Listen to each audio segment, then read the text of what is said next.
La société a déguisé des concepts nuisibles et malsains en normes établies et soi-disant inchangeables. Le stress permanent, au travail, dans les magasins, en ville, chez soi, quand on mange, de partout.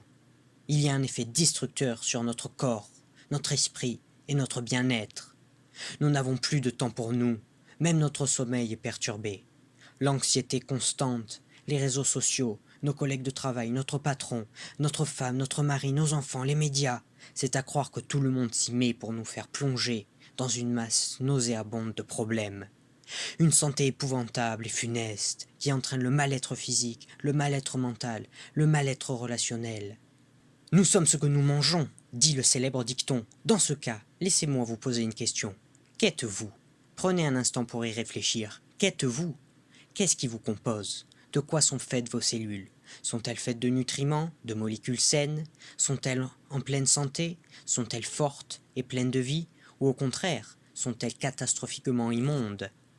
Nous sommes bourrés de produits raffinés, d'additifs, de mauvais sucres, de mauvais gras, d'exhausteurs de goût, d'OGM, d'un tas d'autres produits chimiques dont les perturbateurs endocriniens dérèglent le système hormonal. Les preuves scientifiques s'amoncellent dans ce sens. Notre alimentation n'est plus seulement inadaptée à notre organisme, elle lui est dangereuse. La sédentarisation. C'est la première fois que l'homme est inactif depuis 200 000 ans. Or l'homme a évolué de manière à ce que bouger, ou faire une activité physique, sport, jeux, courses, soit indispensable à sa santé. Les études montrent que depuis 3 générations, nous avons perdu 80% de notre énergie.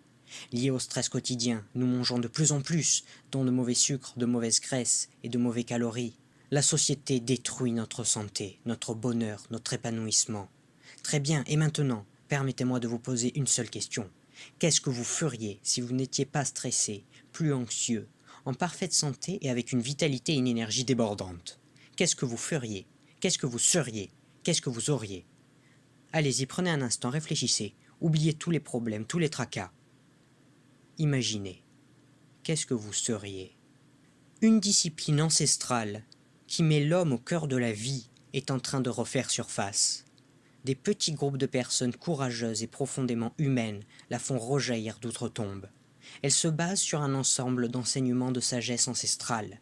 Ces procédés de bien-être et de santé naturelle, de la conscience et du respect de notre planète, trouvent leur origine profonde dans les traditions taoïstes, sumériennes, hippocratiques, esséniennes, ayurvédiques, tout en restant ouverte à l'enseignement des sciences modernes. Elle se nourrit des validations de la recherche, la sophrologie, l'imagerie médicale, la biologie, la biochimie, de la psychologie moderne, de la PNL, Jung, Maslow, des approches médicales contemporaines, cristallisation sensible, radiologie, etc., de la science, physique quantique, des compléments médicaux ou paramédicaux approuvés, bioélectronique, médecine chinoise, bilan du stress oxydatif, santé de la flore intestinale. D'après Daniel Keffer, directeur du collège de formation en naturopathie, être naturopathe, c'est d'abord éduquer à la santé. Dans ce cas, commençons par apprendre. Apprendre à mieux dormir, à mieux manger, à être en meilleure santé. Lien dans la description si vous voulez en savoir plus.